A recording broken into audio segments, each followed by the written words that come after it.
தக்காளி லவர்ஸ்க்காக தக்காளி தொக்கு என்னோட ஸ்டைலில் வாங்க பார்க்கலாம். இந்த தொக்கு தோசை, சப்பாத்தி, பிரெட்டு, ரைஸ் எல்லாத்துக்கும் நல்லாயிருக்கும். டிஃபன் ஐட்டத்தோட சீஸும் காம்பினேஷன் பண்ணிங்கன்னா ரொம்ப டேஸ்ட்டாக இருக்கும்.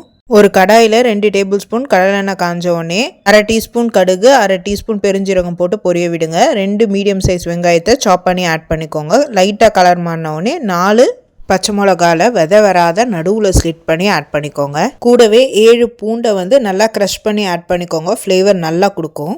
அதை கிளிப்பை மட்டும் சேர்க்க மறந்துட்டேன். 1/4 கிலோவுக்கு கொஞ்சம் அதிகமாக பழுத்த தக்காளியை ஸ்லைஸ் பண்ணி ஆட் பண்ணிக்கோங்க. நல்லா மிக்ஸ் பண்ணி விட்டுருங்க. தக்காளியோட ஜூஸ்லேயே குக் ஆகிடும். ஃபுல்லுமே நல்லா குக் ஆகட்டும்.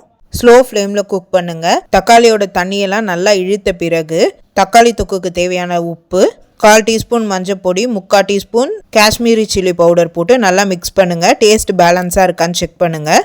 என்னோட ஸ்டைல் குக்கிங்கில் தக்காளி ஆட் பண்ணும்போது பேலன்ஸ்க்கு கொஞ்சமாக ஜாகரி பவுடர் ஆட் பண்ணுவேன். நான் கொஞ்சமாக ஆட் பண்ணியிருக்கேன். நீங்கள் வேணான்னா ஸ்கிப் பண்ணிடலாம். அப்புறம் ஒரு கையளவு கருவேப்பிலையை சேர்த்து நல்லா மிக்ஸ் பண்ணி விட்டுருங்க. எல்லாம் மிக்ஸ் பண்ணும் போது சேர்ந்து ஒரே பேஸ்ட்டாக வர்ற அளவுக்கு குக் பண்ணுங்கள். ஆயில் செப்பரேட் ஆனவுடனே ஒரு பவுலில் மாற்றி வச்சுருங்க.